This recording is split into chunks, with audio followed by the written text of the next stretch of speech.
Good evening, family. This is Bliss on the Spot. I'm Will Milton, and Rico Scott. and we Sandy got Paradiselady. and we got Carolyn Victorian. that's what's up. We got a special guest that's rocking with us here with us on Bliss on the Spot, Mr. Mike Cameron of Smack Productions. Mike, what's up, man? It's all And the good. How y'all power. doing? How y'all doing out there? Good, good. Welcome. Definitely. Mike, Welcome. I noticed you don't do a lot of interviews. I don't do interviews at all. Really? Ouch. No interviews. I will. So this right here, it's really a privilege and an honor to have you on this panel, just because you don't do any interviews. So now we get the opportunity to go inside and see what life was like for Mike back in the with the music and presently, of course. So we'll just jump right in. What was your introduction to music? I was I started out as a DJ. All right, DJ'd at a club in New Jersey called Cheetah Club. Cheetah And Club. yeah. And at Cheetah Club I got introduced to Al Murphy and T. Scott. And Al and T. Scott took me under their wing, and then I had the opportunity to DJ at like Zanzibar, Limelight, those kind of places back in the day. All right. So that was my introduction to music, was DJing. And as a DJ, I started to not be happy with the records that I was playing. So I started to do my own mixes of the records. And someone came into the club and asked me to remix their record, which was this artist called Kelly Charles. Because they couldn't afford to pay me, they said that they would assist me in doing my own record. So the first record that I officially would have done would have been Falling in Love on Sybil.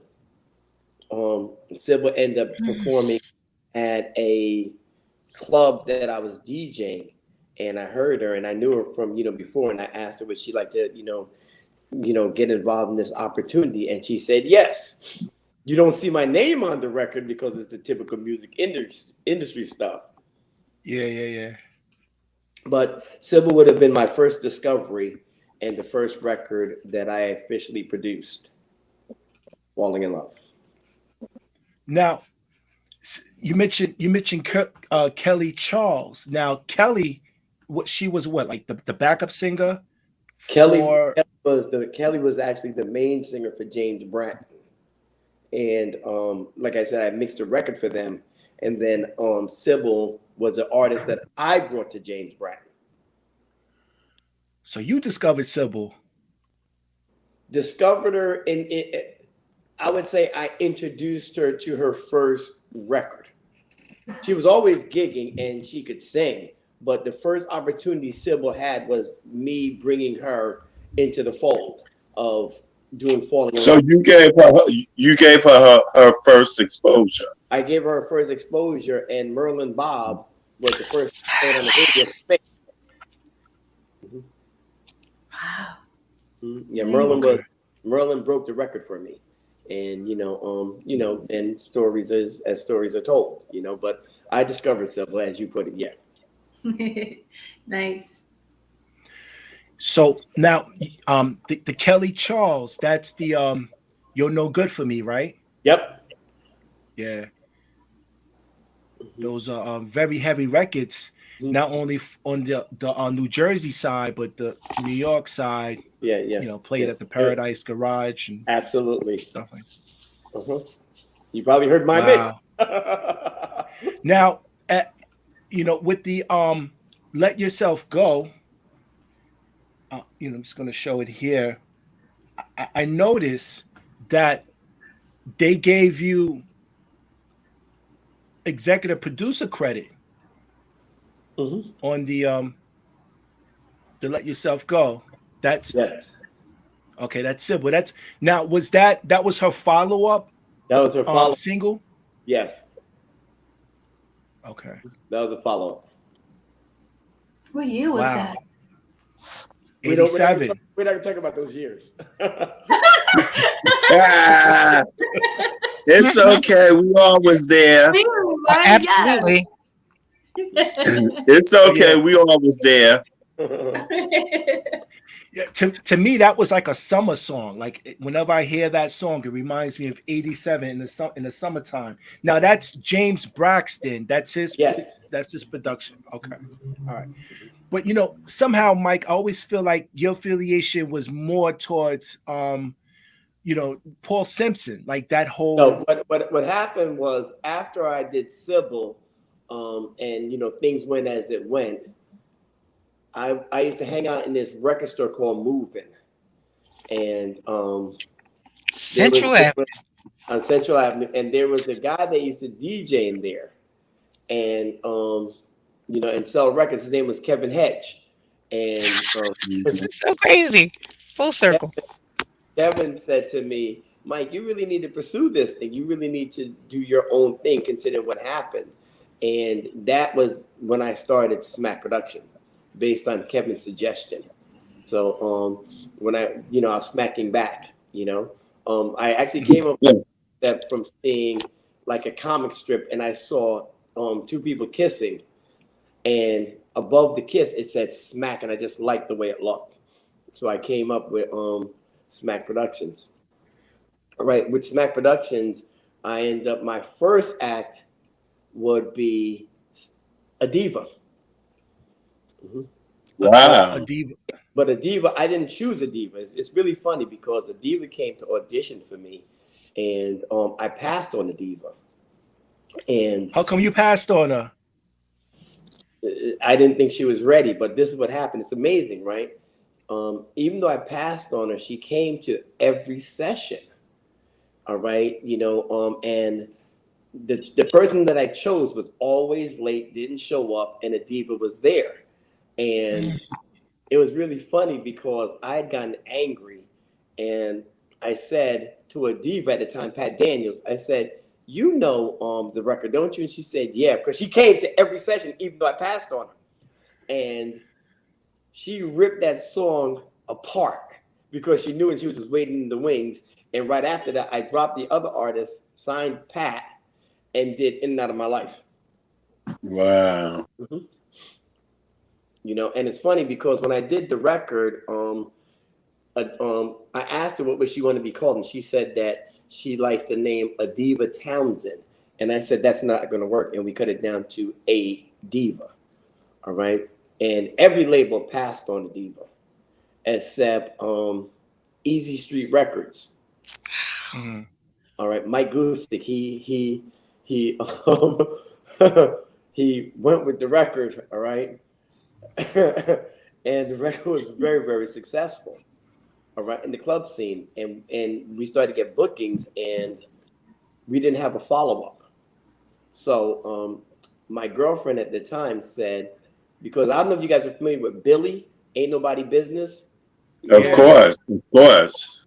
Yeah, so there was Billy, Ain't Nobody Business. And my girlfriend at the time said, you know, we should do Respect, you know, and we did Respect just for the shows, just so that we had a second single.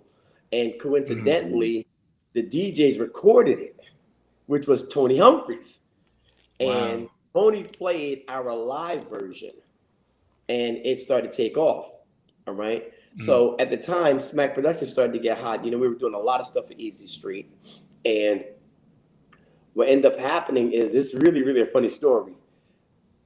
Paul Simpson came to my studio in New Jersey to, you know, get acquainted. You know, he didn't know me. And now I'm going to tell you the true story. Paul is going to tell Break you it down. I'm going to tell you something completely No. Tell us the true story. because I got it from the person that was played for it, because it's really weird how this music industry is connected. And what happened was Paul came to my studio, and he was going to be going to England because he had his own deal. And I used to use you remember back in the day, everybody had cassettes. So I used really good cassettes because I felt that, you know, If you did a good cassette, you had a good song, it just showed that you took the craft very seriously. So from what I understand, Paul erased all my music and took my tape. Oh, no. And put his songs on there. So when Paul went to his A&R meeting, this is what the A&R said to me. Paul is my brother. I saw Paul last week.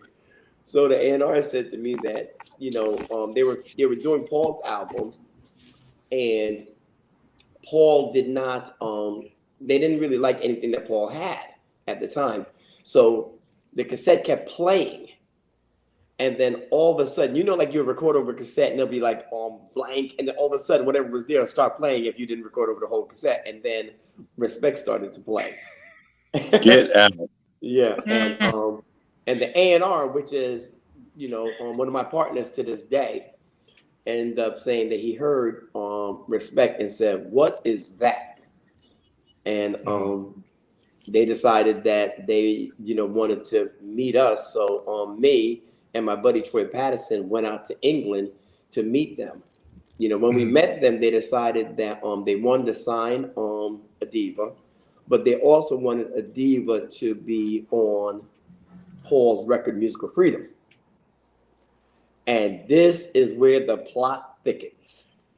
I have a deal on Easy Street, okay, for the next single. My first deal was for $750 for In and Out of My Life. It cost me $1,500 to do the record. Now I'm getting $10,000 for my next single.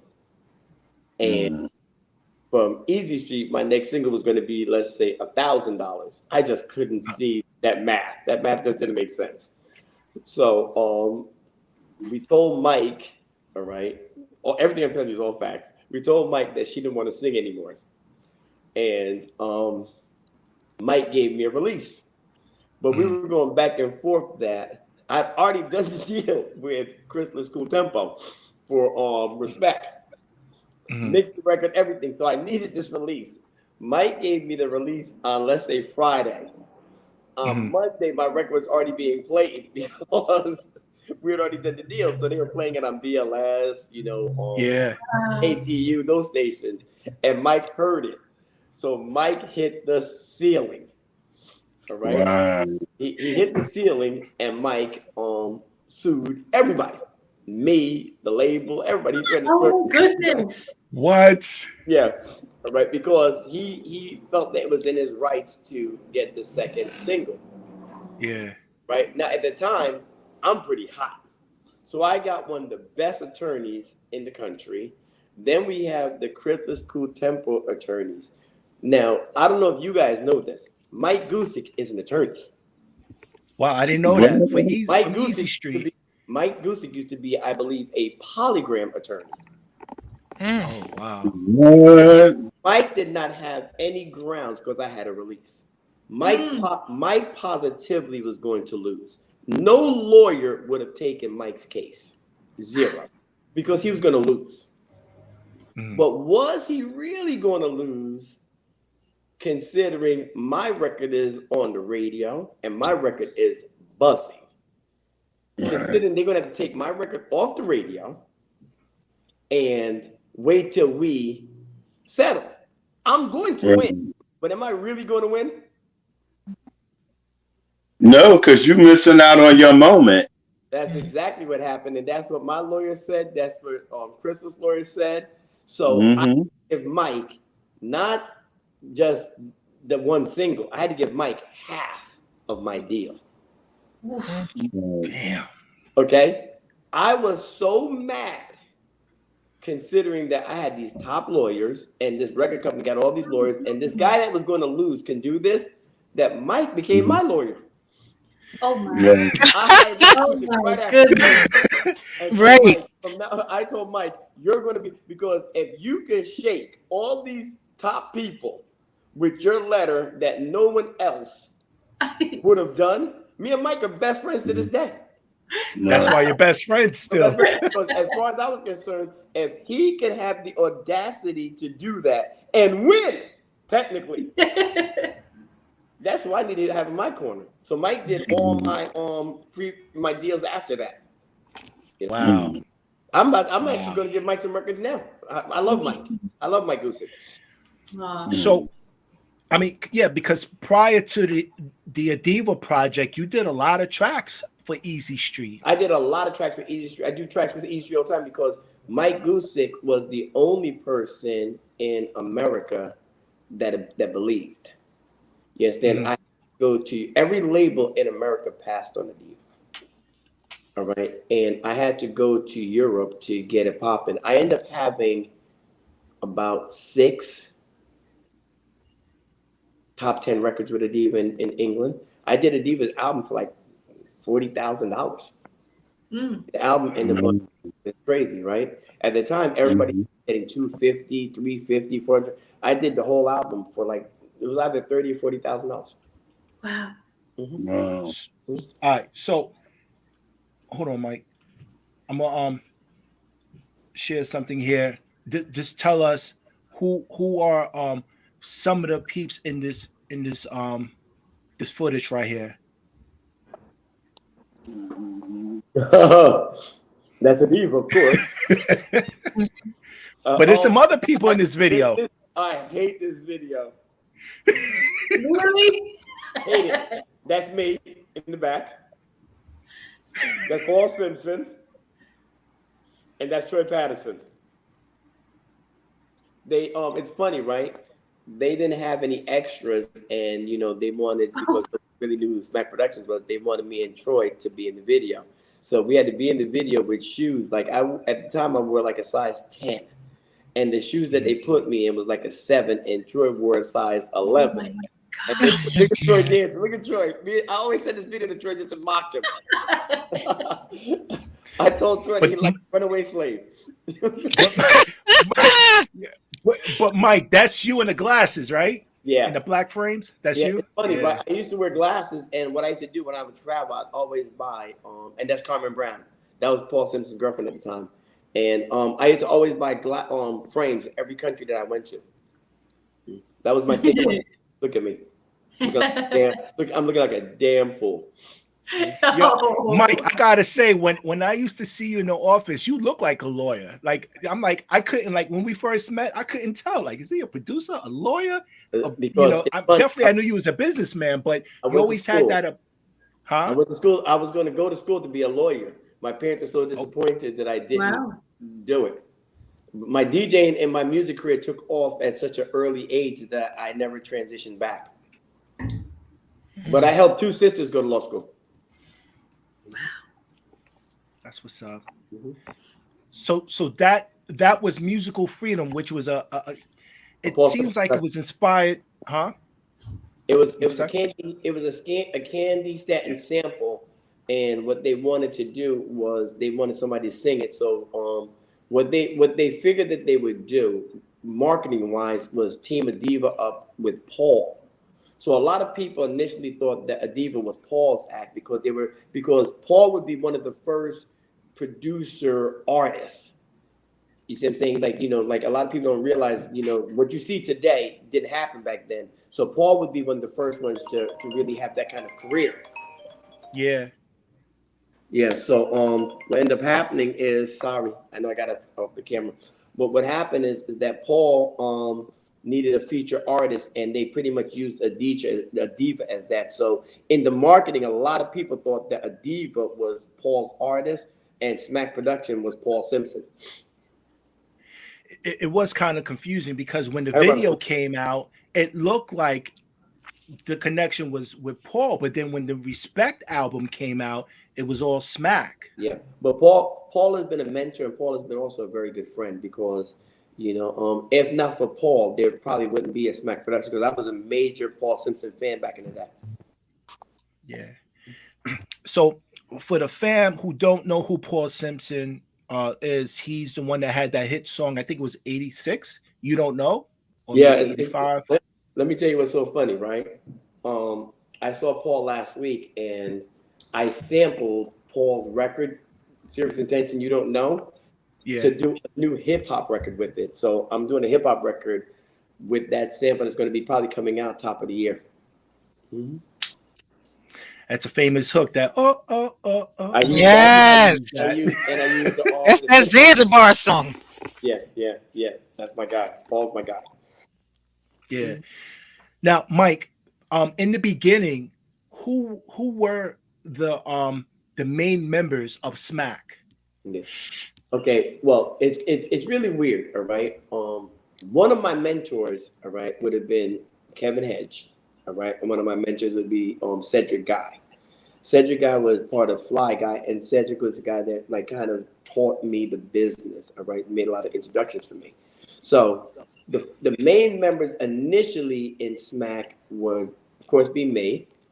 Then there was Deborah Parkin, who was my girlfriend at the time. Then there was Ricoh Tyler, who was my first keyboard player, who ended up doing In and Out of My Life. Then there was Todd Jackson, all right? Todd's mother is Jackson. He co-wrote In and Out of My Life with Deborah. And that would be the first stage of Smack Productions. The second stage of Smack Productions would be me, Deborah, but now Ricoh left and it was Troy Patterson and Sharon Chestnut, who was a part of Sybil's road manager. She was a part of Smack, the second stage.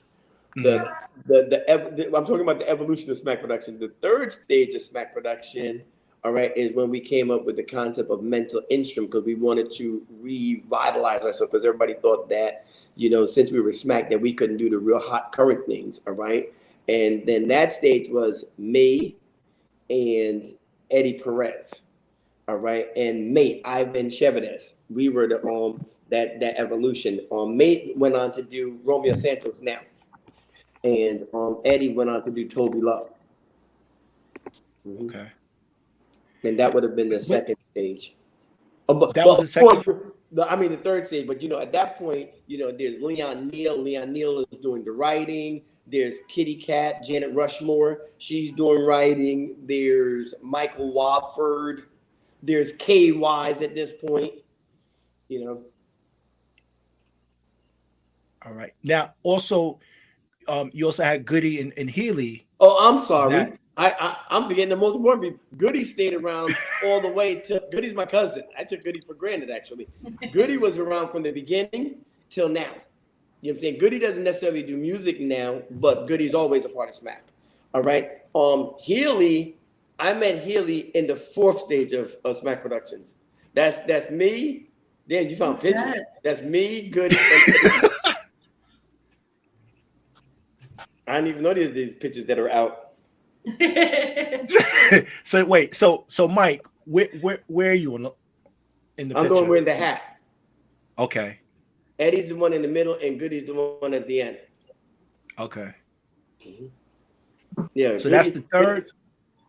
Yeah, that's the third stage of Smack, and the fourth stage was the fourth stage is when Healy came around, Major Healy.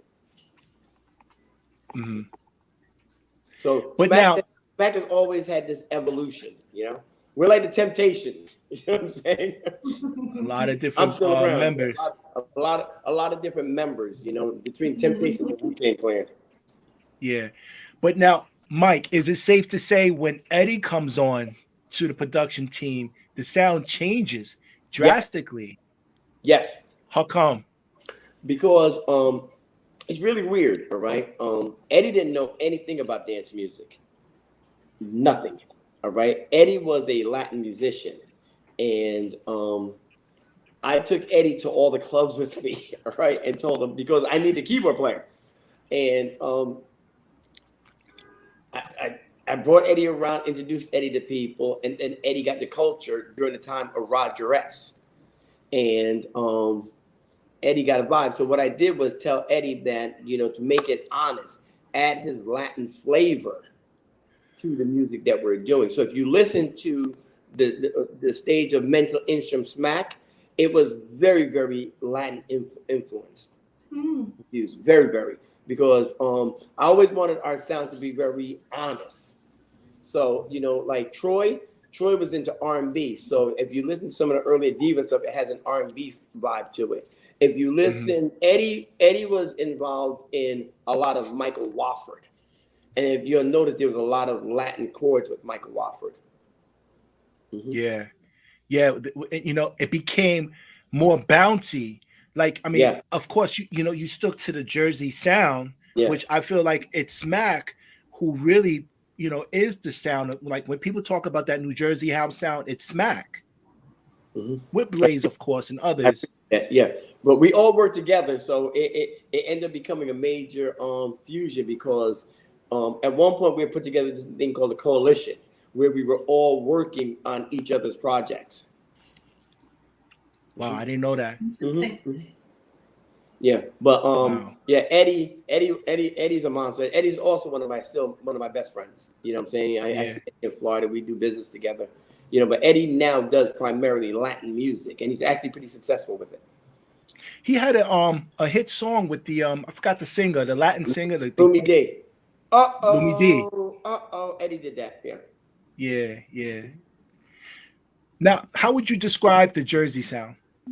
The Jersey sound is a mixture of New York and Philly meshed together. Because, on one side of us, you have New York. On the other side of us, you have Pennsylvania. So Philly has more of this very soulful thing that was going on there. And New York had this garage, underground, disco kind of a thing. And a lot of us weren't that experienced musicians. So when we meshed it together, it ended up becoming this Jersey sound because my roots was a DJ. So I just put different records together that I liked, But the key to us in Jersey was always vocals. It was always, we were really big on vocals and the songs. So if you listen to most of the Jersey stuff, it's always dance. I would not necessarily call it Jersey sound house, but it was like a broken underground dance with that was very, very melodic, with soulful chords, because a lot of us was, raised in the church with a lot of soulful chords and, gospelish type singers. I hope that was a good description of what I would consider it to be. Exactly, because, I mean, when you look at, and I always tell people Jersey is very, I won't say finicky, but when it comes to music, you gotta be on point. Because Jersey is one of the hardest crowds to please because of the people who came out of Jersey. Very, yeah. And at one point, all your New Jersey guys were in Jersey. Like I said, T. Scott, David Morales, Tony Humphreys, Timmy Regisford. Everybody at one point was playing at the Zanzibar or Cheetah Club. You know what I'm saying? So it ended up becoming a major fusion of music and cultures and vibe because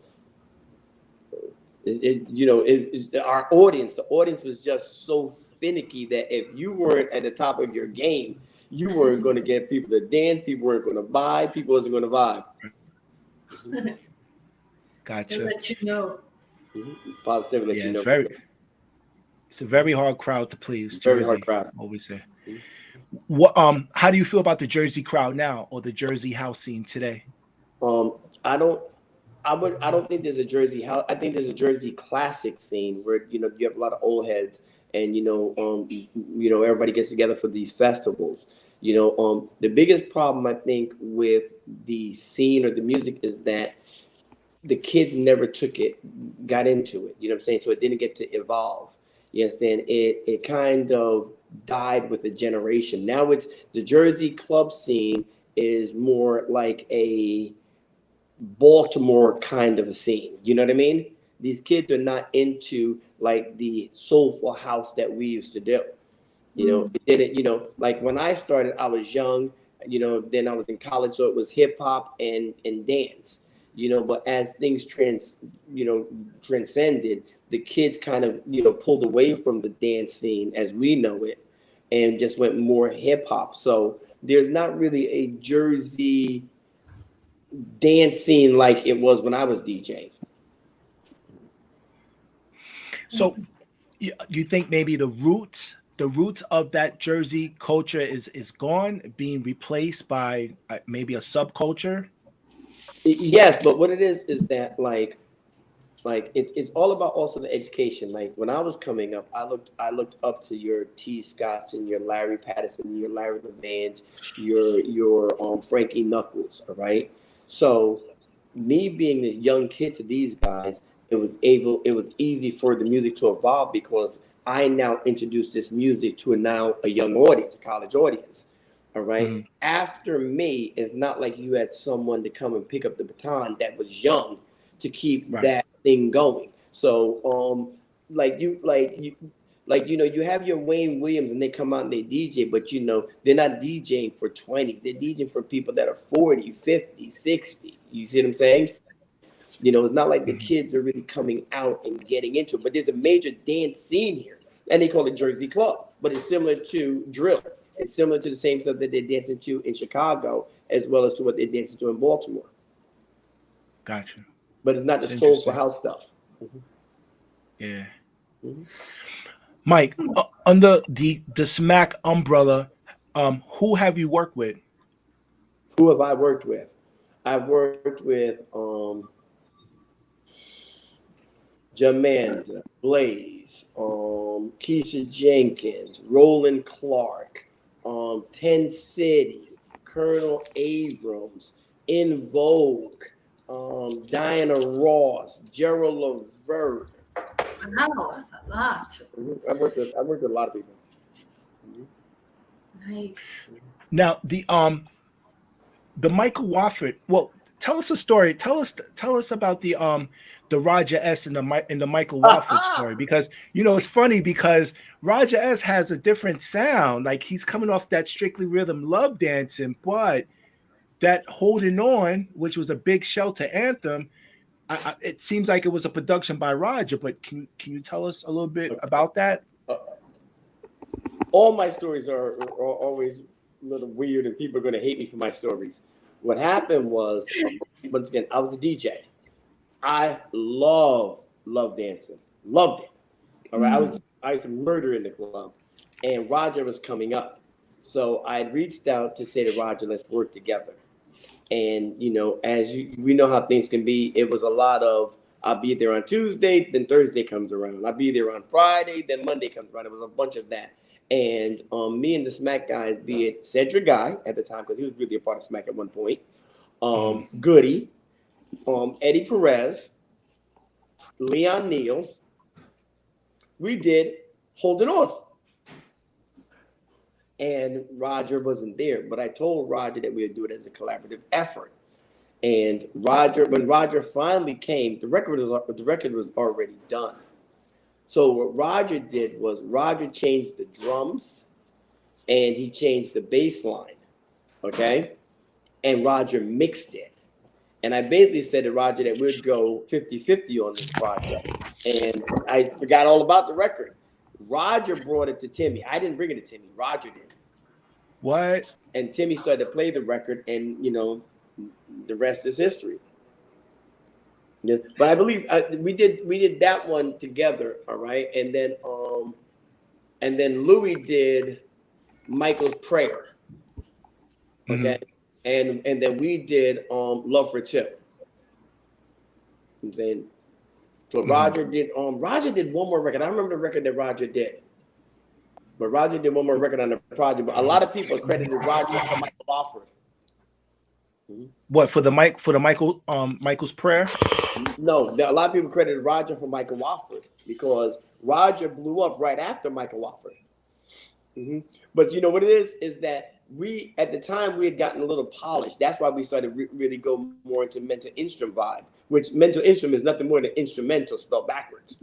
And what we did was we just started making stuff a little raw, a little more track oriented, because people started to figure that since Smack Productions had such a long run, people started to think that we had kind of gotten dead. So we rebranded ourselves and started doing a lot of records as Mental Instruments. Yeah. Pretty much like a dubby. It was very like a dubby trip. Yeah. Very dubby, very trippy, which end up coming up with the sound. A lot of people end up calling that speed garage. Speed garage. Mhm. Like what is that? Like define that, because I know that we did this dubby record called Chicago People for Jeffrey Collins. All right. We had a little label called Music Station, and the artist was terrible. So what we did was we had just done this really eclectic, Roger S type drums, because Eddie had fell in love with Roger style drums. All right, the swing, and it had a Latin swing. And what we started to do was just sample up a lot of the vocals. We didn't because we didn't let the whole song play because some of these people were just horrible. And what ended up happening is Speed Garage ended up becoming like this dubby vocal type thing that people were like vibing with. You know what I'm saying? But it was very dubby. The style of it was extremely dubby. wow. And we were doing it I think we were doing it about 125 BPMs. At the time, all the records were like 120, 122. Mm-hmm. Yeah, because the UK started calling what was the Jersey sound garage music, and I believe I read an interview by Tony Humphries, and he wasn't really happy about that because he felt like the garage was a New York thing. He would have preferred it called Zanzibar. Okay. He would have preferred if they had just called it Zanzibar because all our records were breaking in Zanzibar. Tony Humphries at one point was very influential in our sound because any record that we did, Tony was playing it. Mm-hmm. So if you notice, at a certain point, we started having Tony mixing a lot of our records. So I saw that. Mm-hmm. Now, Mike, you managed to get, this is during the golden era of house music, and you were able to get a lot of major deals, not only just on the remixing, but just on the production tip. Like for example, the Michael Waffe, this was on Atlantic East West. Like tell us about that album. How long did it take to make the Michael Waffe album? I'm sorry, it's not that clear. I couldn't find a better quality, but it took us about a month to do the Michael Wofford album. At one point I had Michael Wofford on Atlantic East West. I had KY's on Warner Brothers. I had a Diva on Capitol, Chrysalis, and I had Kitty Cat on Island. And all these were my acts, and they're all signed at the same time. How did you manage to network that in? Like, not a lot of people were doing on this side of the nobody water. Nobody. No. I'm sorry, and I had a deal for myself. I forgot. I did a project called This Is Garage, where I introduced Michael Wofford. I put everybody that I just mentioned on that project, and then every label came at me. Was it networking? Did you know, because at that time I think Timmy or Maryland was part of that. Yeah, it was, being cocky. It was just, we were hot, you know what I'm saying? So with the success of a Diva, everybody wanted a piece, KY's was, believe it or not, the first rapper to be signed to Warner Brothers. He was also the first hip house rapper to go on Soul Train. Mm-hmm. Everybody else, there were a lot of people that were rap acts that were signed, but they were signed to Cold Chillin'. Cold Chillin', yeah. Cold Chillin'. KY was signed directly to Warner Brothers, which was the first dance rap act. KC Flight. I was managing KC Flight, all right, and he had done the dance rap thing, but we had you remember Fast Eddie? Yeah, from Chicago. Let's go. Well, we had done, on Thanksgiving Day, we had done, and it's funny, we had done Stomp just because this guy, me and Troy was in the office, and this guy came in, and we just said, what do you do? And he basically said he raps, and we, you know what I'm saying, created a dance beat and put him on there. But Dave Shaw at Warner Brothers had come up with the idea of using the beat for Fast Eddie, and we had changed the drum shuffle and made that. If you listen to Stomp, it's the exact same beat as Fast Eddie, Let's Go. Wow, I didn't realize that. Same thing. Wow. Actually, KY's is from my town, Queens, New York. So great guy. When y'all put him on, we had a lot of fun. But it was a lot of labels were just coming at us. To answer your question, a lot of labels were coming at us, and I was really big in artist development. So I had a lot of artists, and our hobby, our life, our lifestyle, everything was just doing music. So we were constantly doing records. So if anybody called, like me and Troy would do meetings, and they would tell us, "Oh, we're looking for a record like this," and we said, "Yeah, we got that at the studio," and we'd literally leave go to the studio and create the record. and go create it, right? And just create it. Exactly. You're Dr. Frankenstein. We got that. We have that in the studio. Because you had the major labels calling you, and you had the independent labels calling you, like King Street. Yeah, and then you had your own your own label as well. Like we had our label with Goose Sick, all right, which is how I had signed a lot of Kevin's stuff, all right. I had a label with Jeffrey Collins Music Station out of Jersey, and I was putting things on majors. The thing was, the time back in the day, it took a long time for records to come out. And we were constantly working. So even though we were doing major projects and album and remixes, we still had records that I wanted to release. So we would just put things out through one of our sources and then license them out in Europe. Yeah. Got you. Yeah, because it seemed like it took forever for the Michael Waffe Holding On to come out. Yeah, that's because it's funny because the project was done. All right. But what ended up happening is Atlantic was in the forefront of dance music. So we had to literally wait in line. There was Sables, there was 10 Cities, so we literally had to wait our turn because Merlin understood it, but Merlin still had a boss, which was Sylvia. Okay. Right, because Merlin had more of the he had more of the understanding of like the dance community of our culture. Like, yeah, Merlin was at Zanzibar. Right. Then Merlin went from Zanzibar to Atlantic. I mean, no, he went from Zanzibar to WBLS. All right, because how did it go? Timmy was at Atlantic first, and when Timmy went to MCA at the time, he brought Merlin to BLS, and then Merlin went from BLS and got Timmy's job at Atlantic. Oh wow! Speaking of Timmy Regisford, how instrumental was he with Smack? Timmy, I would say that Merlin broke Sybil for us. Okay, I would say Tony Humphreys broke a Diva. And I would say that Timmy Regisford broke Michael Wofford. Okay. Like Michael Wofford ended up, Holding On, Love for Two were like shelter anthems.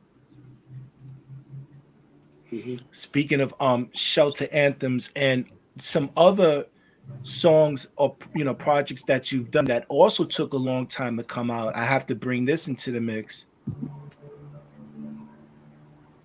10 City. Only Time Would Tell. Oh, that was one of my favorites. Byron is one of my dearest friends. And Byron, I love 10 City, and Byron had given us the opportunity to work on him, and Byron flew us out, put me in his house, and we worked. It was great times. Love Byron. So now you went to I'm sorry. Byron Sting, because there's two Byrons, but I was very, very close with Byron Stingley to this day. Yeah, Byron Burke and Byron Stingley, right? I believe Byron is up for a Grammy this year. With Josh Milan, yeah. Yeah. Now, did they flew you in to Chicago? Yes. Okay. How many songs you had on this album? I did 2. I did 2. I did Time to Tell, and I did I forget the name of the other one that we did. And Byron also helped us to get the mix on Piece of Heaven. Piece of Heaven. Okay. Wow. Now you talked about artist development, which you don't see today. That process is long and gone. Um, you bring a new artist, Janet Rushmore. Mhm. Can you Who talk was about her? originally Like, Kitty Cat. she's Kitty Cat. Janet Rushmore's Kitty Cat. I rebranded her. 3 times. Mhm. Because she's also Kim Ray, right? And she's also Kim Ray. Mm-hmm. Wow. Mm-hmm. What was it like working with her? Like, was she into house music? No, what happened was when I signed Kim, I signed her to do R&B, and it just didn't catch. You know what I'm saying? She's a pretty girl, you know, kind of like a little bit like Whitney Houston, and it didn't catch. Mm-hmm. So then I did this pop kind of thing with her, which was Kitty Cat. All right, we did a deal with Island for her, and then I released her independently, doing a R&B record, and called her Kim Ray, and we were just experimenting, and we came up with the Janet Rushmore vibe, which is her mother's name, and and it just worked. You know, we ended up doing some records with this guy. What was his name? Sankey. All right, it was a Japanese. Freetown. Yeah, rest in peace, Sankey. All right. Mm-hmm. As a matter of fact, at one point I might as well say John Robinson, rest in peace. John Robinson was a part of Smack because he wrote what was the song? We ended up getting a #1 with it. What was the name of the song? I'm Michael Wofford. So Into You. Love for Two. No, So Into You. It was So Into You. Okay. John Robinson wrote and produced it. I remember when John played it for me, he was singing it. You know what I'm saying? And John was just really good to us. So, you know, it's funny because at that time, if you were nice to me, you got a record on my project. All you had to do was be nice. You know, because it's funny because I came from the same city as Fetty Wap, Patterson, New Jersey. And everybody that was doing my kind of music had come from East Orange and Newark. So, you know, in the beginning, I was a little alienated. You know, like nobody really was rocking with me. So the people that end up rocking with me are my friends to this day. Wow. Mm-hmm. Yeah. How come they wouldn't rock with you? Was it because of demographics? Demographic flick. You know, Patterson was real country, and Newark and East Orange was actually very progressive in the dance scene. Yeah. You know what I'm saying? So they were, you know, like in Patterson, we were into like Atomic Dog, and in East Orange, and they were into like Chaka Khan, I Know You, I Live You. Yeah. Which was the influence in me doing In and Out of My Life. That was like one of my favorite records at the time too. Gotcha. So going back to the Janet Rushmore, because Mike, you had me confused because I remember you introduced me to Janet, but then I remember you had me working with we were working on a Kim Ray, and we went to Long Island to mix. I'm like, but it's the same person. So I was confused, and you broke it down that you were working to get her on a label, on a major label, and you wanted to separate the two, keep Janet in the house, but bring out more. Yeah. I did a lot of licensing with Janet Rushmore. Janet Rushmore actually did way better than Kim Ray or Kitty Cat because, you know, they people still call me to book her. You know what I'm saying? To go over to England. Heather Hunter. Woo! Oh, you really going back on it, huh? Heather, I was doing a lot of work at the time for Island Records, and a good friend of mine, Cookie Gonzalez, had gone to a strip club and saw this exotic dancer, all right, Heather Hunter. And he got so excited that he gave her a deal. And Heather at the time had never been in the studio before. So Cookie begged me to just, you know, give this girl some records. So we worked. You know, I think Heather still does records to this day, but we were the first ones in the studio with Heather. I think after us came the Fugees, Wyclef. Yeah, she a house head too, because I remember we would see her at the shelter. Heather stayed in Jersey with me for quite some time, just doing records. As a matter of fact, I remember. You remember when Magic Johnson had found out that he had AIDS? I was working with Heather at that time, and she was devastated because Magic was like one of her best friends. Wow, Let's show you how far back this goes. Damn, you remember Heather Hunter? Huh? Yeah, I remember. Yep, I remember that. Now, weren't you also working with Brenda K. Starr, or maybe at that time, I think the boyfriend of Brenda K. Starr, because she's from Jersey too, right? Mm-hmm. I I worked forgot with. the Spanish. Let me tell you how life is funny, right? I worked with Ellis Pacheco, who had worked with Brenda. There it is. Okay? And we had done mixes, and I never met Brenda. And I think about 4 years back, all right, we started to do a lot of stuff with American Idol. And Brenda K. Starr came to my studio this many years later, and we were producing her daughter because her daughter was on American Idol, and they wanted us to produce a project on her. Mm-hmm. Funny how the world, Wow. you know. Yeah. Were there any songs on the Michael Waffe album that didn't get released, that was put on the side? Nope. Everything went. Everything we did went on that project because Wow. the way that it was done. I was A&R in the project with Jerome, so if I liked it, it was going on there. Okay. I don't know if you know Jerome Sydenham. Mm-hmm. Yeah. Mm-hmm. Sabrina Pope. Yeah. So I was A&R in the project. So every record that we did, I put on the project because I loved it. Michael Wofford's project was done initially from a perspective of if I could sing. Like it was just I was very, very attached to that project. Yeah. It's funny. Sounds like. Let me tell you how life is funny, right? Okay.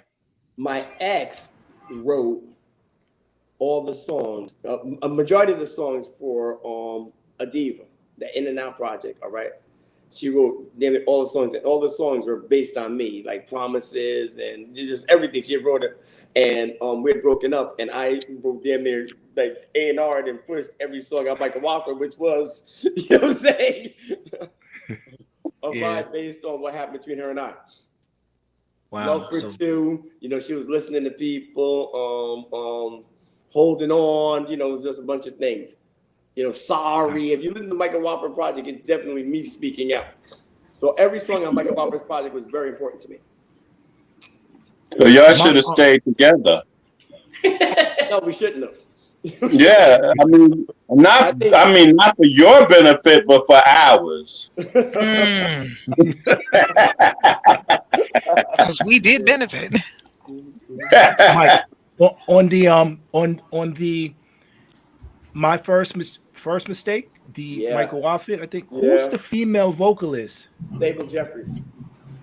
Sable Jeffries? In the beginning, it was Sable Jeffries. Then it became Janet Rushmore. No, in the beginning, it was Janet Rushmore. And then when it came out on Atlantic, it was Sable Jeffries. Sable Jeffries. Mm-hmm. Wow. Mm-hmm. Rest in peace, Sable. She also got a record deal too with Atlantic. Were you responsible for that as well? No. No. I was just one of the people that was very supportive of her getting that deal. Okay. I wasn't responsible for it. Gotcha. Now, what were some memorable times in the studio? Some crazy times in the studio?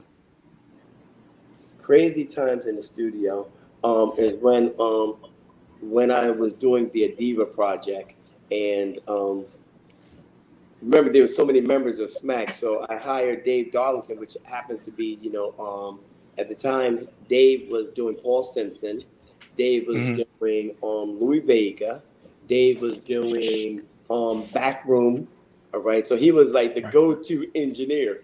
So what we did was I booked our quad for like 2 weeks and just kept him in there. But me and the guys, we would go home and sleep and told him that he couldn't go home and sleep.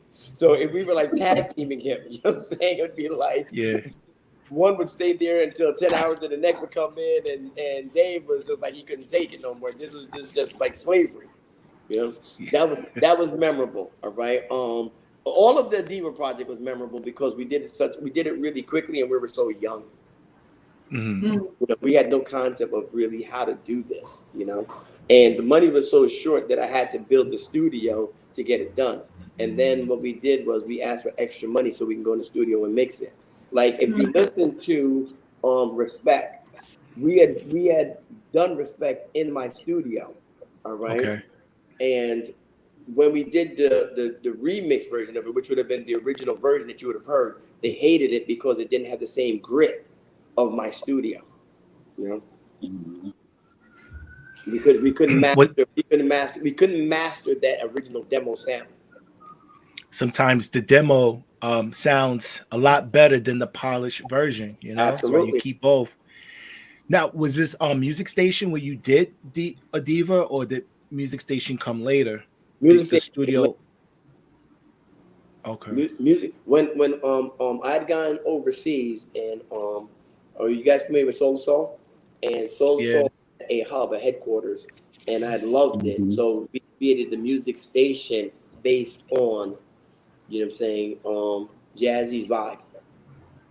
And so I wanted to create like a hub where we had merchandising, record store, everything, and that's how music station came into effect. I was Gotcha. literally Gotcha. basing it based on Soul Soul. Right. Family, any questions?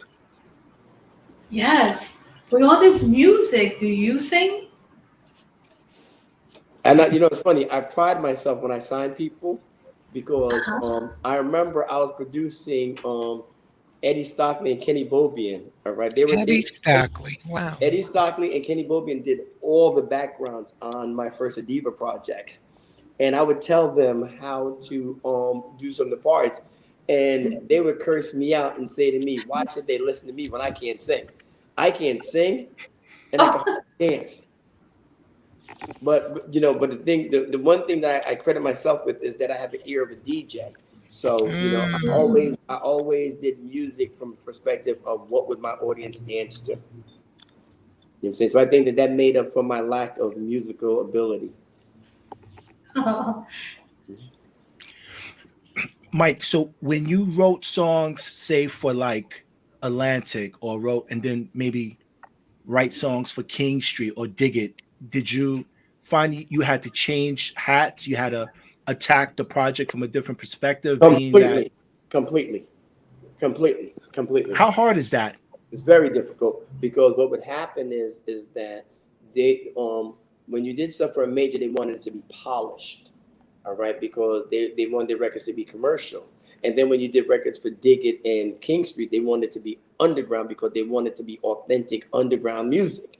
So it was very, very difficult because you can't give a record to King Street that Atlantic would want to do because Atlantic would not want you to have the bottom end as heavy as King Street.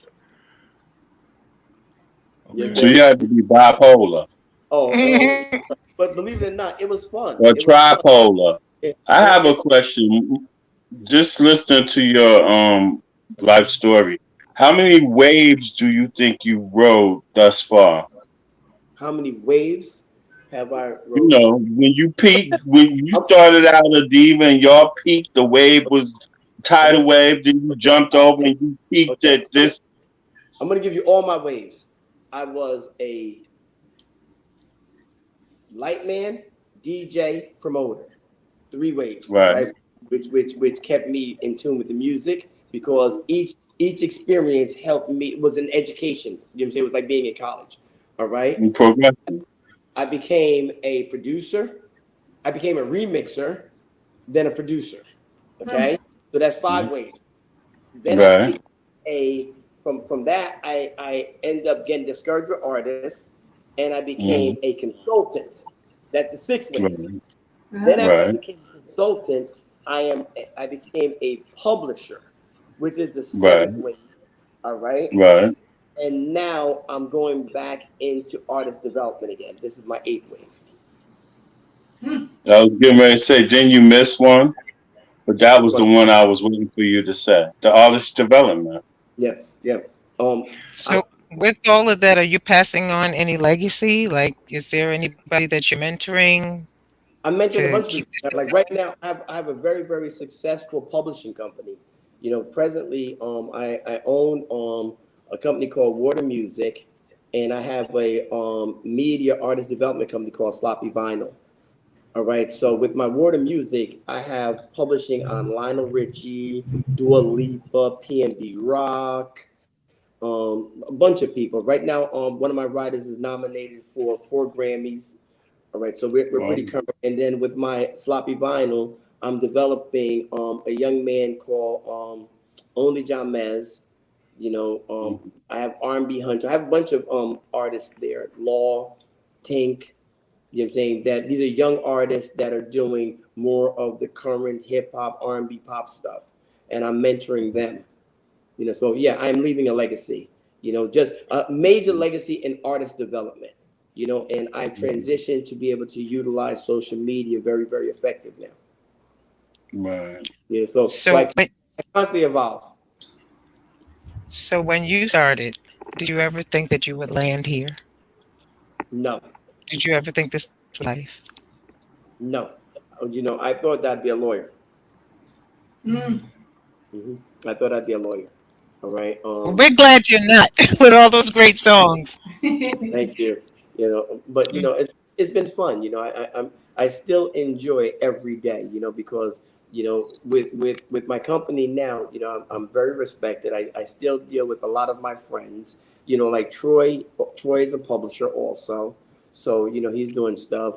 Ivan Chevedez, mate. He produces Romeo Santos. Cookie, Eddie Perez. He produces. He's a Latin Grammy winning producer. So my legacy has been with the people that I've worked with, just to see just how far we've all come. It's not like anybody fell off or is out of the industry. Yeah. And that's rare. Yeah, and when you rare. Yeah, and I was very, very hard on my people. I'm very hard on my people to this day. Right. Mike, you always been like that. I'm telling you, one time you had that lawyer projection, because one time we was in the office, you was pissed about something and you were yelling.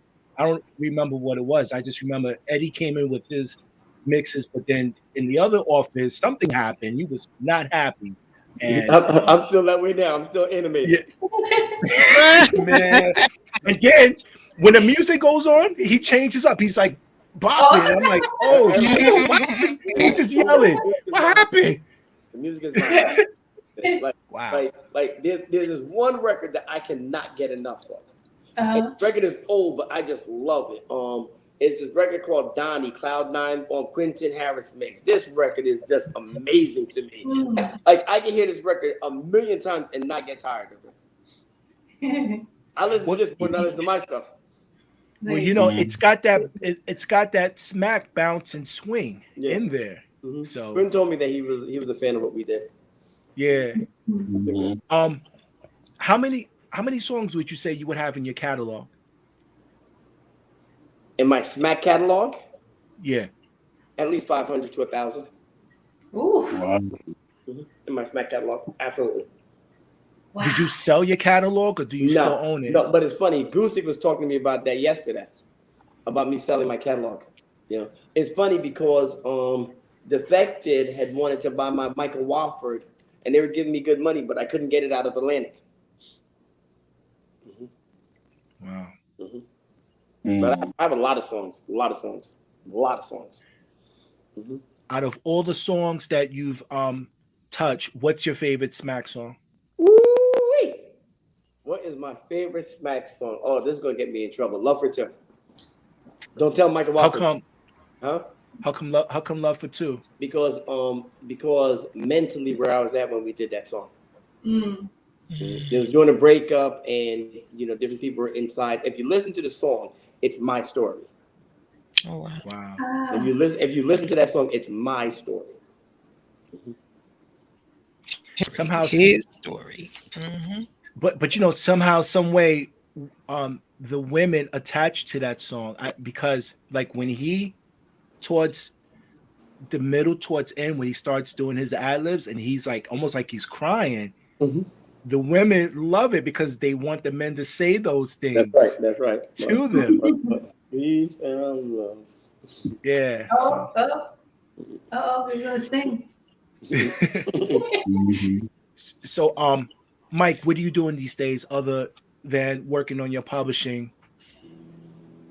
Well, I have a joint venture with Sony ATV for my Water Music. I'm doing a new publishing deal with Warner Chappell. Okay, you know, I have songs in movies. I've done McDonald campaigns. One of my writers does, you know, a lot of the stuff for America Got Talent. You know, and I'm just living and having fun. That's it. You know, every day I go to my, you know, I got two studios with my sloppy vinyl. Well, it's actually three studios, and I'm about to open up another one in South Jersey. Okay, Nice. gotcha. Any plans on re-releasing some of those catalogs? No, that, but that you have? Michael Gusick was talking to me about giving him some of my songs. So me and Michael were going to work out a deal. We spoke yesterday, so you're going to hear some new smack stuff in, you know, probably in the first quarter. There's going to be a lot of records that I've done within the last 4 years that just were unreleased. But I'm going to do it through Easy Street. Do you believe? And I think Biggie said it at its best: the more success, the more they hate. Do you feel like at some point, with all that golden era, getting all the nuggets, people were kind of like hating on Smack because Oh man, it was a bidding war? yeah, they're always going to hate, but hate is fuel. You know what I'm saying? I use hate as hate just drives me. You know what I'm saying? If I don't have no hate, I'm not famous. Mm. Yeah, so bring that hate. Bring on all that hate. Cheaters. Bring on all that hate. You know, hate is motivational. Got you. I believe that's what Cat Williams said. You need more haters in order to show your productivity. You know what I'm saying? Because if everything was love, you know, that'd be great, but it can't be, because with success it breeds jealousy and it breeds envy. So, you know, it's like if you make a lot of money, you have a lot of bills. So, you know, give me bills. Hmm. That's Nice. deep. Nice. You heard it here. We got Mike Cameron, Smack Production, true veteran. Really helped shape the sound of New Jersey with the likes of Tony Humphreys, Abigail Adams, Blaze, Yes. DJ Camacho. Oh my God, that's how I met Michael Wofford. Ah, Really? Camacho. Wow. Camacho brought Michael Wofford to me. Look at this nice. circle. This circle is so crazy. It's just a Yeah, constant Yeah. circle. yeah, Camacho. No, what I'm gonna tell you what's really crazy. Okay, you guys are not familiar with Stargate, right? The club? No. Are you familiar with Rihanna? Who? Rihanna. Yeah. The Yes. singer? Are you familiar with Sam Smith? Yeah. Yes. Beyonce. Stargate produces all of them. All right. Mm. And I work with Stargate. And Stargate was when one of the members of Stargate, right? The managers is Danny D. Danny D was Paul Simpson's A&R. So the story I told you, Danny's who told me the story. And me and Danny do work to this day. That's how I'm in publishing it, because of Danny. Wow. So it's all full circle. Full circle. Full circle. You know, a lot of 6 people degrees. a lot of people don't probably realize that Smack also had their hands on hip hop. You had Redhead Kingpin, also a member That's my guy. of Smack. That's my guy. Yeah, So, Redhead. Mike, is there anything that we missed that maybe you No, might you want got to talk everything. about? No, you got everything. That's what's up. I know there's more, but to be continued. So yeah, if you want me again, just hit me up. I'll come back on. I'll tell you There you something. That's go. what's You up. gotta come back. There you go. Yeah, Like you on new ventures, so you have to come back. Yes. True. Let's go. I'll come back after the Grammys. Hopefully, my writer wins. There you Yo, go. All right. we want to go with you. Let's do it. That's All right. right. I'll see you later. Thank you. All right. Thank you so much. Mike. So for those who may not know, those who do know, those who know don't show. That's from Do the Right Thing from the mayor. This coming Sunday, December 19th, I'll be rocking in New Jersey, the Underground Elements with Naeem Johnson and Tamir Family Soul. So come on out this coming Sunday, downtown Newark, New Jersey, the QXT Club. That's a motorcycle that's probably sounds like a Manhattan thing. So join us this coming Sunday, 3 p.m. Hope you can make it. 248 Mulberry Street. We'll see you there. 248 Mulberry Street. Yes, indeed. Ah, man, family. That was gay. That was really good, educational. Eddie Stockley did some background on some of my stuff in the early days. This is so weird hearing these names. It's so crazy. Disturbing. I got an Eddie Stockley project that's in my computer that's never been released. Shut It's supposed to come up. out, on Salmon on Wax. I still have it. Oh my God. Oh, remember the Yeah. Salmon on Wax party at the music conference? That was my favorite party. Well, one. Oh yeah. Salmon on Wax. Yes, Definitely. yes. Was The doing Magic your thing right along Sessions. Queen Street. Yeah. Yeah. I miss those days. I do. I really do. We're still live? No. Yeah. Yes. Yeah, we are. Oh, we are still live. Oh, no, I thought you meant the winter music. No, we are still live. Oh my gosh, those were In the her days. head, the music conference is still live. Yeah, Rico, what you doing this weekend? meeting us What at you the mean what I'm doing? What? dancing next to me and Sandy. Carolyn, turn your volume down some, please. Nope, because I want you to hear me. No, because you hurting my head. Mm-hmm. Now you say it? Mm-hmm. Now all of a sudden I'm hurting your head. Mm-hmm. No, I mean it sounds very, very, very, very, very, very, very, very, very loud. Okay, listen. Meet me in Newark. What's that name? Okay. Well, he's already You heard that, everybody? he's close by. We got Sleepy Floyd, Gina, Lisa, Queen, Alex, and we also had Willie Wall, Daryl Mellowman. Okay, from the chat room.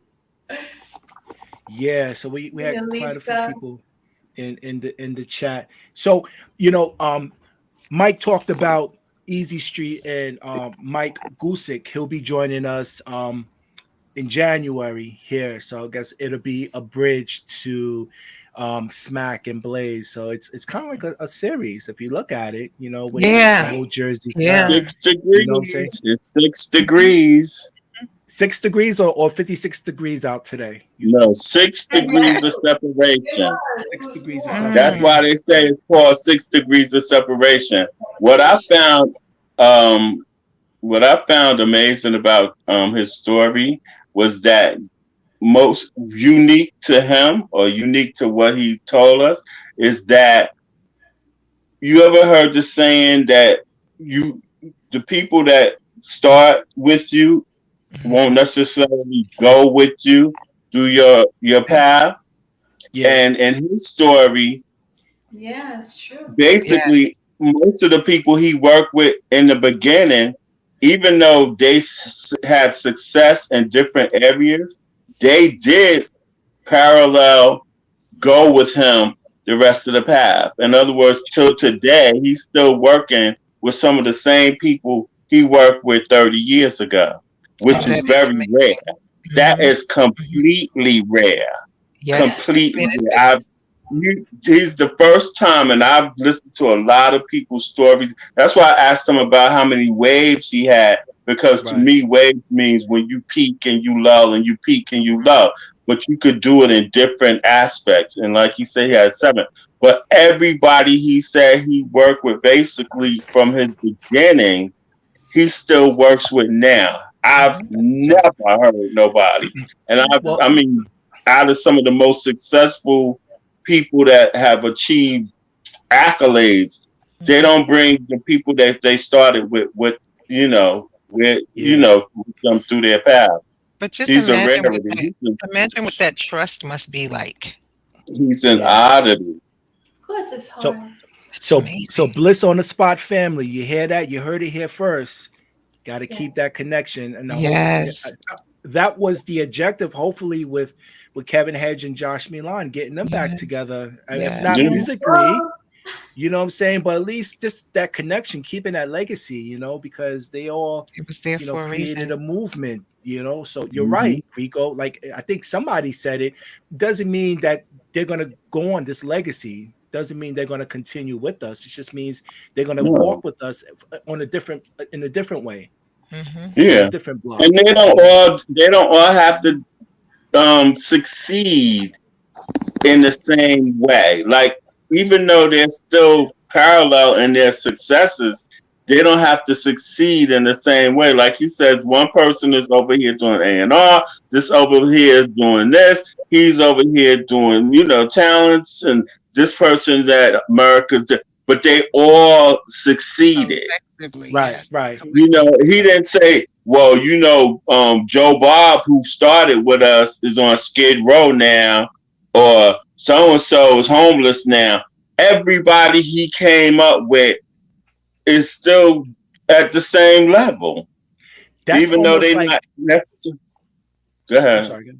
No, go ahead. You got it. House of Even though it's not necessarily the same department or the same area of expertise, they still at the same level of success.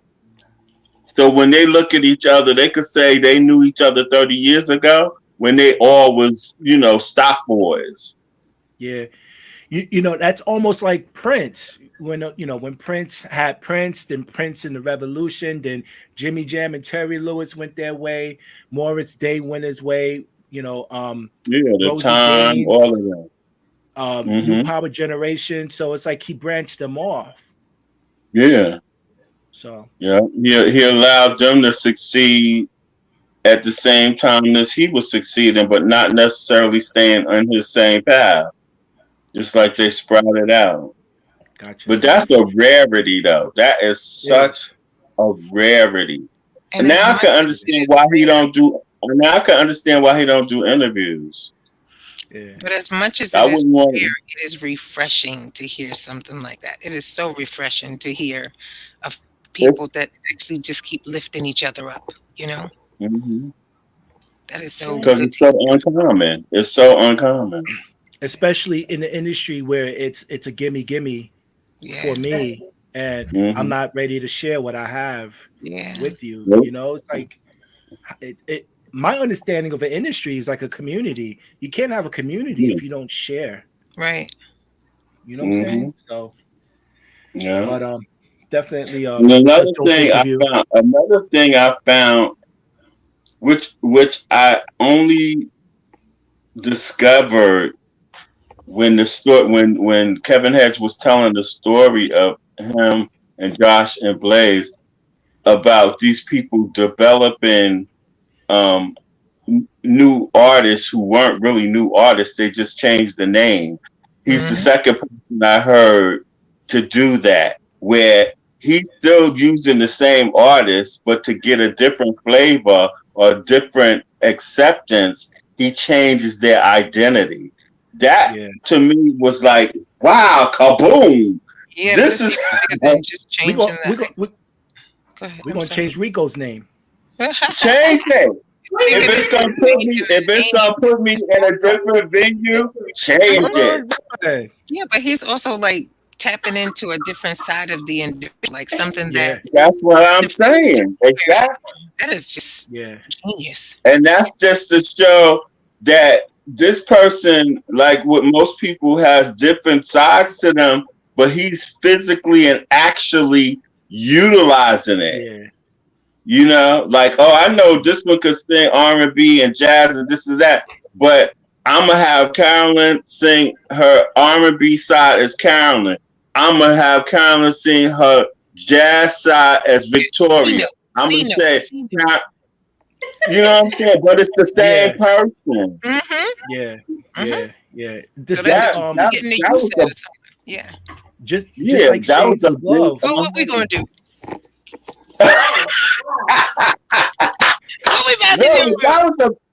For me personally, that was a big aha moment. I was like, it is. I was like, well, yo, Rico, just like Shades of Love, people don't realize that's Melissa Morgan.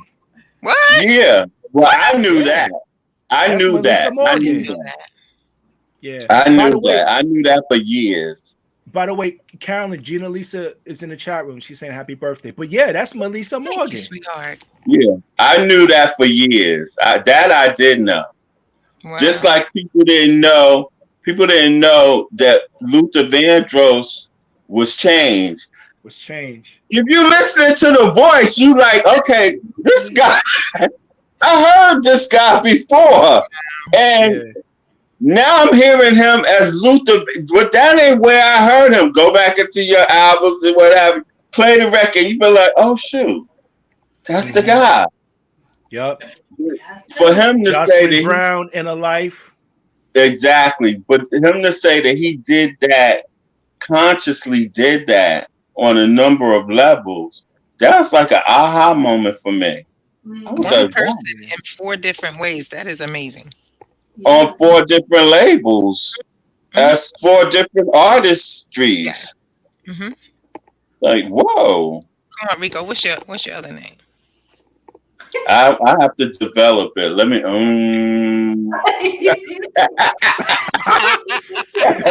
Let me go to my mental decks. Yes. Look, I have to develop it. Yeah, but you know what? Black Ivory also did it because Leroy Burgess went under different names. Conversion. Yeah, you wouldn't think that's him under Let's Do It. Yeah, I know. So he was able to do that. He was my neighbor, right? He was my neighbor. Yeah.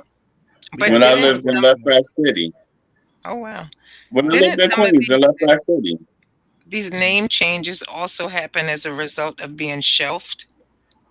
Like if you got a deal with a label and you were shelved as Carolyn Victorian and you worked under another.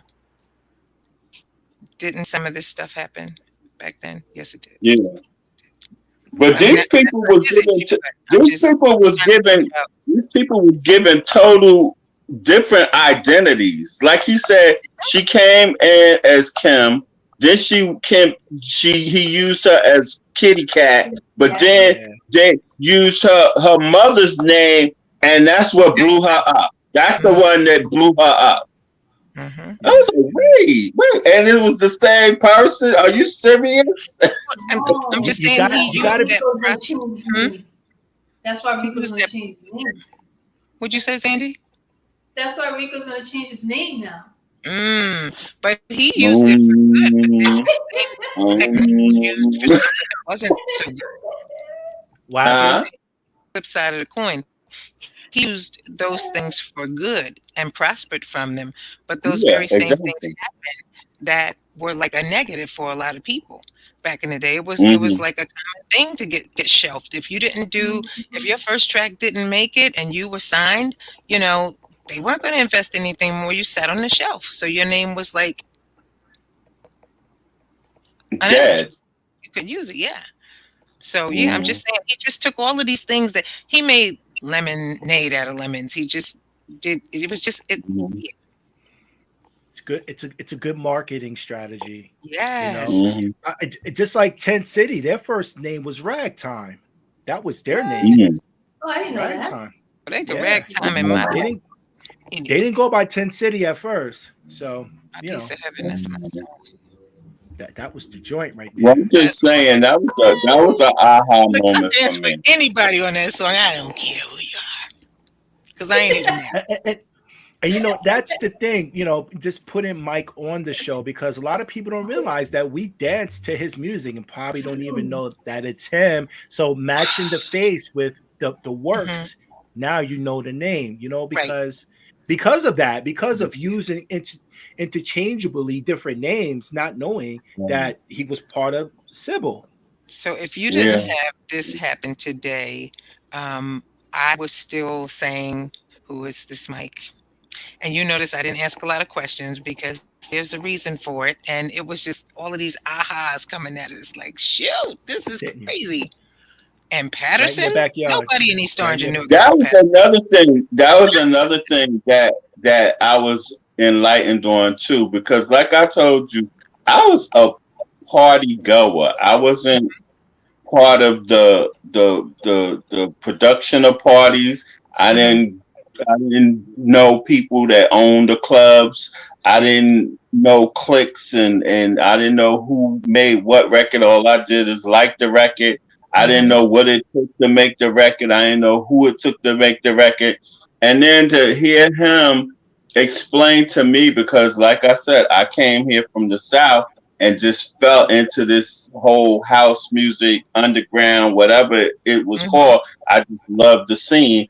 And for him to explain the aspects of demographics, that they got some of the sound from Philly because there was R&B, and some of the sound from New York because it was disco, and they meshed it together to make the Jersey sound. But even on top of that, him coming from Patterson and not from the bigger cities like Orange and Newark, he still had to work his way into acceptance in those demographics. And see, all of that was way over my head. I didn't know all of that was going on when I was listening to this music.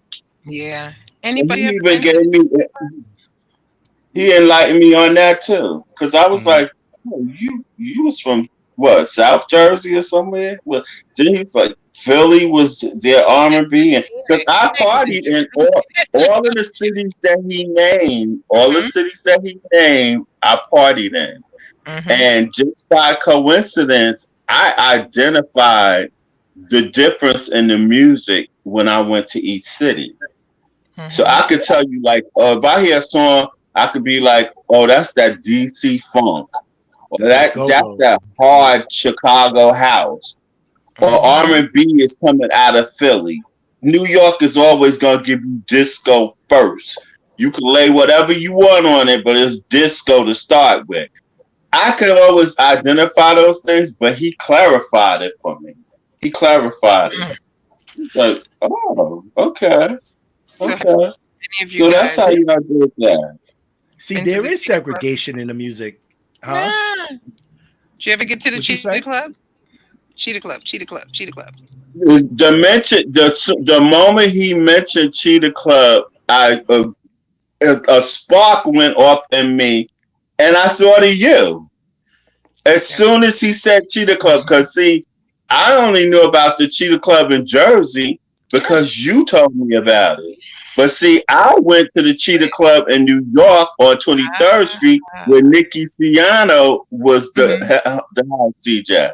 So when I talk about the Cheetah Club, it's a totally different Cheetah Club than your Cheetah Club. Yeah, but the only reason I knew about that Cheetah Club that he was talking about is because I've had conversations with you about it. And people really. So when he said, I was like, "Oh, Carolyn, that's your Cheetah Club." Yes. What, of Cheetah Club? Yeah. People don't talk about that much. Yeah. Because Carolyn was the one that brought it to my attention. It was Wednesday and Friday. So I think that made the whole Carolyn was the one that brought it to my attention that there was a Cheetah Club in Jersey too. So in Carolyn, you was probably dancing to Mike's set, didn't even know it. Because he said he played there. It is highly likely. That was the only thing I didn't ask that I wanted to ask is when he got out of high school. I wanted to put the timeline together. When he comes back. When he comes back, absolutely. This was awesome. This was most good. Definitely. It gets better and better, fam. Yeah. Yes. All right. Well, I'm learning a lot. Huh? I said, well, I'm learning a lot. Yeah, some great questions too. With students, because when you hear somebody talk about their experience being there, it's different than hearsay. Yes, it is. Hearsay is in one ear and out the other. But when somebody's talking about being there, you got my attention. Because I know only you know your experience. So talk to me. Yeah. And when he starts talking about being there, I was like, oh, okay. Okay, so I got some. Okay, I'm with you. I'm with you. Moving Records. Yeah. I was like, first place I did a record signing at Moving Records. So it's like everything has another thing. Another thing. Listen, another thing that blew me away, right? Another thing, which none of y'all even have a clue. another thing that blew me away was when he first started talking about starting and his first influencers or mentors. He said T. Scott. Yes, I knew child. that. Yeah, I no, I was Yes. you didn't get up. I And was listen, in T. Yes. Scott back pocket. I never heard of this guy, and I was in T. Scott back pocket. Yeah. And he said T. Scott. I was like, "Are you the? Are you Like, who the what? you? Okay, go ahead, Yes. go ahead." But Yeah. that right there, I was like yeah, 6 degrees of separation. Mm-hmm. T. Scott is Mm-hmm. dude right there. Yeah. Yeah, But we've but all that been in right the there, same that was circles. another thing. We've all been dancing around each other for so many years and just don't You know know that it. we're. That's why I Yeah, kept sending this from Collective Minds, because I just can still not believe that we were in the We were same there. monsoon at the same time. Like, We were but we there. weren't connected yet, but we were already connected. Does that make sense? Yeah, I'm just yes, still like, this is so because crazy. I know you from a ball of paint. I And know, from a yeah, ball of come to wax find out, you could have been standing right next to me right in the next to rain. you. Yes, yes, That's why we have to keep these panels going because it's about the yes. Mhm. connection, getting the Hmm. knowledge and this understanding. I mean, this is we set a legacy. So when we make our transition, it's the Yes. stories that you know um Yes. where other people are allowed to tell their stories that maybe they weren't able to tell at a certain time, but now they Mhm, can. So mhm. like people after us will understand where this came from because the 90s, there's a big gap. You got Yes. the Paradise Garage 70s, everybody know about that. But when Mhm. it comes to the 90s, there's nothing. There's No, nothing it's there. not. Yeah. Nothing. And ironically, that's when I dropped out of that scene. Mm. I That's when I dropped out in 1990, and the next time I reappeared, which is when I met you, was 1999. That's when I resurfaced. in So the when people 90s. be talking about Sound Factory Bar and Sound Yeah. Factory, the second Sound Factory, and all of those, I did Limelight. not. Mm-mm. I don't know nothing. I Wild wasn't pitch. in none of those places. I Right. heard about them, Mhm. but I wasn't there. That It's was the another all fields. generation. That's Mhm. why we have to talk about it. You know what I'm That was saying? Because another generation. Yep. yeah. Mhm. Bliss So Amazing. on the you're right. spot. There's a It's whole a gap. empty, hollow hole there from 90 to 2000. There's an empty void there, and Because those people even are probably still around. We just ain't hearing them. there's a lot. There's Abigail Adams, who's still Yeah. Yeah, around. She's still moving yeah. records. It's a lot of Abby them. was the You know what I'm best. saying? Abby was the best. You could just hang out in that shop like it was yours, you know? And so many Mhm, people came through there. Yep. So many people. Les Mm. Leslie Doyle still around. mhm. So it's like It's a all lot. these, yeah, that have history, Yeah. knowledge They because they had were their there. moment. They had their moment in light. They had their moment in light, and unless you was there, you don't know about Mhm. their moment of light. And the Mhm. only way that you will know at this time and point is if they come and reveal that Themselves. moment in life. That's right. That's right. I mean, Because You can't repeat it. he said things like, "Yes, I was responsible for this," but he was very honest in saying, "No, I was not Yeah. responsible. I was He just didn't one claim everything that you put to up show to him, he did himself." not claim. And that He was humility is a part of yeah. what makes this whole thing work. But that's when you know somebody's telling their true story. But Mhm. he ain't claim everything you said. Well, was you part? Nope. What Nope, did I you didn't do? do it. Nope. I was just one of the Well, how did this come sisters. about? He's like, I started it, but I didn't finish it and take it to Timmy Regisford. Nope. mhm, But that's how you know when somebody's telling their truth. He ain't Mhm. claimed everything that happened. right. Mhm. Even though he knew about it, he didn't claim it all. Mhm. I just feel like the Jersey scene, they really need to watch this interview to really know. Oh my gosh, like yes. the newer generation. I'm Newer, talking about. absolutely. They need to You know they what? need to hear these Kevin Hedges. They need to hear the Mike Cameron. You know what I'm Mhm. saying? The hippie Terralises, because Yes. there's a connection Yes. to what brought you That's to right. where you are today. The predecessors. Yes. It Yes. came from somewhere. It didn't just start today. Mhm. Whatever Right. you discovered or whatever passed under your eyes and nose did not just start today. Oh, but it goes Yeah. back to also some of that etiquette that we talk about. Yeah. Mm-hmm. Yeah. Yeah. Yeah. That mutual respect. Yeah. What I was telling Carolyn, this one gig I was doing, the next DJ, and this is why for me it's hard to really do these, various DJs on the bill. I'm still on my last record, and the DJ that's about to come on, he puts his headphone on and he's ready to mix. I'm like, but That's so dude, disrespectful. the record is still playing. That was terrible. Disrespectful. Where I come from, we waited, and even if that record ended, it's okay because that's his segment. That's us giving you respect. That Homage. awesome That's track. right. Now That's a I'm coming. end and beginning point.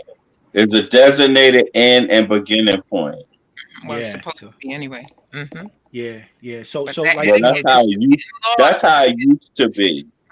That's Mhm. how it used to be. Yeah, but platforms like this can help it be again. You know what I mean? Yeah. When people can like sit and see it from a different view, and then Yeah. wow, I do that. Ooh, ooh. So this is But the I'm sorry. Right. but the thing about it is, it's simmering. It's simmering. It's simmering. All the etiquettes and all the history and all the wisdoms, they all simmering, but they not dead. I Mm-mm. don't never believe anything is dead. As long as we got a root, it can still grow. Mm-hmm. Mm-hmm. And that's what I believe. And all we have to do is nourish the root. This was a Even good. these conversations we have here are nourishing the root. So I guess this would be a great opportunity, or a good platform just to let the people know that we weren't able to get the Bliss NYC event happening for January. There was some bumps in the road in the background, so just to let our family know, we definitely are still looking. Yes, and we want the right experience for you, not just an experience, but the right experience, the Bliss experience. In the chat room, people appreciated the fact that we actually made that move. Like, we didn't settle or Mm-hmm. compromise for them, and they said that they really appreciated, because the experience is more important It is. than us just doing the gig. Mhm. Just throwing it together. Mm-hmm. Yeah. So we'll see So you on the dance floor soon. that's right. All right, Bliss on the spot. Will Milton, motorcycle with My Ricoh turn. Scott, No, I've been Danny mute. Paradise So I Lady. want to hear it. Yeah, Huh? you slipping I've on been your mute good. though. Nah, you I slipping. You know. slipping on your mute. And You slipping. every time I got ready to All right, let's do do it, it it again. was Let's do it again. over. Come on. Don't Try us encourage now. him. That Every is- time I What? got ready to hit it, it was over. What, the mute? Yeah. Okay, you gonna do it again? What, the outro? Yeah, outro. All right, this is Will Milton. Look. Who's next, manager? Come on. He muted himself. Unmute yourself. That's his new name, Mute. That's his stage name, Mute. One more time. One more time. Yeah. Do Who's this. going first? What's the order here? The order is. Come on. Come on, Will, do it again. One Come more. on, y'all. So this is Will Milton signing off, and Ricoh Scott. Sandy Paradise Lady. Carolyn Victorian.